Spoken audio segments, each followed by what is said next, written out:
The Herd, wherever you may be and however you may be listening in L.A., we're on iHeartRadio, Fox Sports Radio, we're on FS1. Joy Taylor's joining me, and 1 hour from now, the newest New Orleans Saints, Emmanuel Sanders, stops by our show. And I got to say before I start anything, we're in a real challenge right now. We're going to get through this. It's not easy. Post 9/11, it was a difficult time for not just months, but years.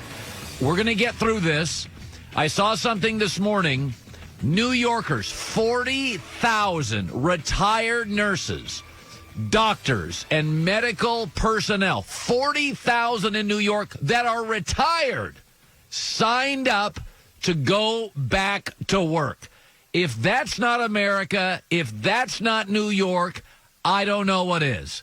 This is why we're going to get through this. We may be divided all year on politics, blue, red, Republican, Democrats. I have no idea of those 40,000 people who they voted for or which way they politically lean, ideologically left or right. But 40,000 New Yorkers who are retired, many of them probably in their 60s, 70s, or older, said, I want to be part of this. That's why I love New York. And Joy Taylor is joining me. That's why we're going to get through this. We are divided often. But when we hit crisis, everybody, it is amazing to watch.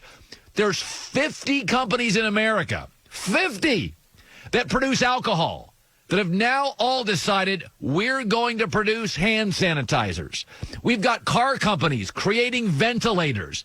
This is what America does. We yell, snip. This is what we do all year. But when we get into crisis, people rally around each other, and it's just a heartwarming thing to see. And Joy Taylor, how are you? I'm great. We'll fight with each other, but we'll fight for each other, too, when it comes down to it. Well, we're a big dysfunctional family, but we come together in terms of a crisis. Okay, I want to start with this. So I've gone back and forth on the NBA. I think it's really important for the NBA to get back. I wasn't very optimistic driving to work Sunday night. I thought, I don't know if it's going to happen. But I thought of something this morning. And I want to start with this. The Chinese Basketball Association, and we've kind of watched what's happening in China with the coronavirus. They were going to restart the basketball operations, and then they put it on hold. And Brian Windhorst says, is that a bad sign for the NBA? It's been a really bad week in Asia in terms of restarting basketball. The Japanese league started and failed to restart last weekend. The Korean league was supposed to start this weekend coming up. They've shelved their entire season.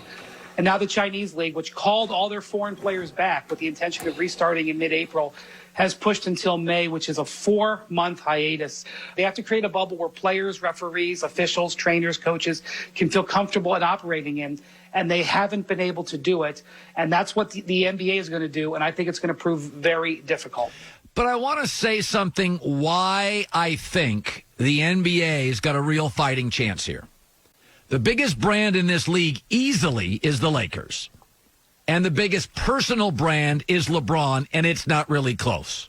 Giannis, Kawhi, great players. They're not LeBron's brand. And they're both humming this year. LeBron's humming, and the Lakers are humming. Both excellent. You really got to get this year in.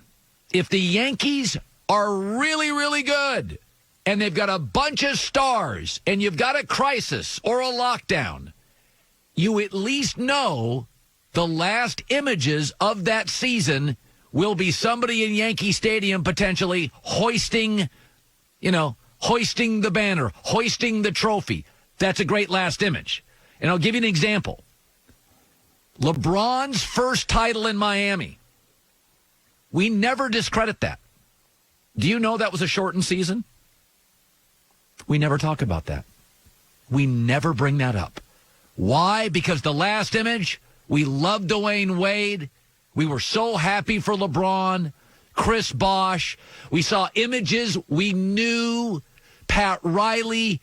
We never talk about that. We forget that it was a shortened season, and we've never once held that against LeBron James and D. Wade. It's like movies. Usual Suspect, good movie. But what makes Usual Suspects to be considered by many to be better than it was, it's got a great ending. It's got a great last 15 minutes. And it covers up, which is mostly, it's an okay movie. But if you ask people, you ever watch Usual Suspects? Oh, my God, it's like Gone with the Wind. It's like Goodfellas. It's like Godfather. It's the best movie. It's an average movie, slightly above average, with a great ending. This is why you got to get this season in. Because if the last image, there's a chance that it's going to be LeBron in a Laker uniform, third team winning a title, we're not going to 20 years on a 30 for 30 talk about the virus. We're going to talk about LeBron and the Lakers. The last image, the last 10 minutes of the movie are going to be so unbelievable. You are going to go, wow, LeBron, third team. Wasn't that the year? Yeah. But, God, that's better than Jordan. I mean, he's way better. And all Phil shows for years on, LeBron's better than Jordan. Not that damn virus. And there's another part of this. Whenever there's a downturn, whenever there is a crisis for an American business, and the NBA, this is a crisis, right? Go back to things that are dependable. Go back to the basics. I'll give you an example. In the 90s, Apple was almost bankrupt. Remember, they got rid of Steve Jobs. And the stories are Apple was about, there's documentaries on it, about 3 months from bankruptcy. Steve Jobs came back. And what did Steve Jobs do? Do you remember what Steve Jobs did? I got his quotes this morning. He slashed 70% of Apple's products. The stuff that was new and niche and cool and you didn't really know it. Steve Jobs said, we wanted to get back to basics. Focus on simplicity. The things we knew people needed and loved and were familiar with. They got rid of all the other stuff. In the NBA, you know what the basics are? LeBron, the Lakers. In baseball, the Yankees. For a long time, Jeter. Those are the basics. When you come out of a crisis, you have to deliver for the public. Things they trust, things they like, things they know, simplicity and basics. LeBron and Lakers with a chance to be the last image of this season will take one of the strangest, saddest, most tragic years, Kobe's death, the virus. But if the lasting image is that, that's what we'll talk about 20 years from now. That's the power. That's the power of titles and LeBron and the Lakers and championships and our devotion to sports. Listen, Mark Cuban's a smart guy, and he has been very critical of a lot of businesses during this crisis. But listen to the days he's talking about. The over-under would be June 1st, and I'm taking the under. Then hopefully by middle of May, we're starting to get back to normal, and the NBA is playing games, maybe not with fans, but we're playing games because sports plays such an important role.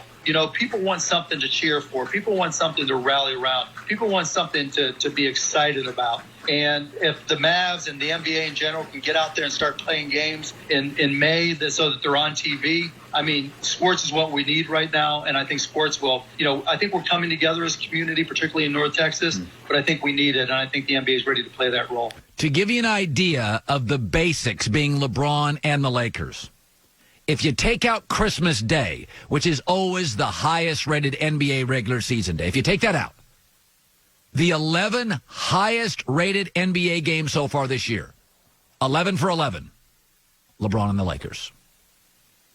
They get a chance to win this thing.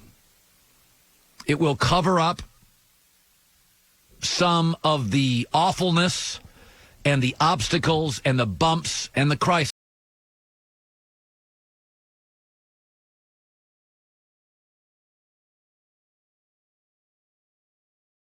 LeBron and the Lakers.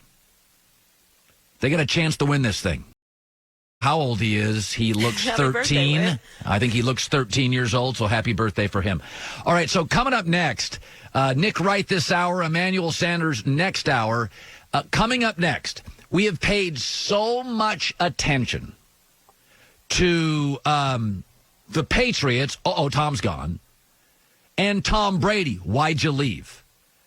But the Tampa Bay Buccaneers and 3 or 4 NFL teams have told you so much by the players, the quarterbacks they have acquired, traded for.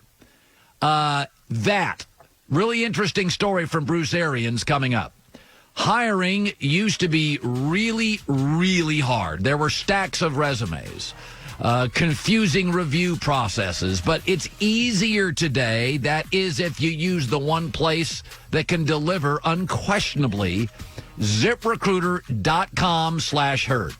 Okay, they send your job to over 100 of the web's leading job sites.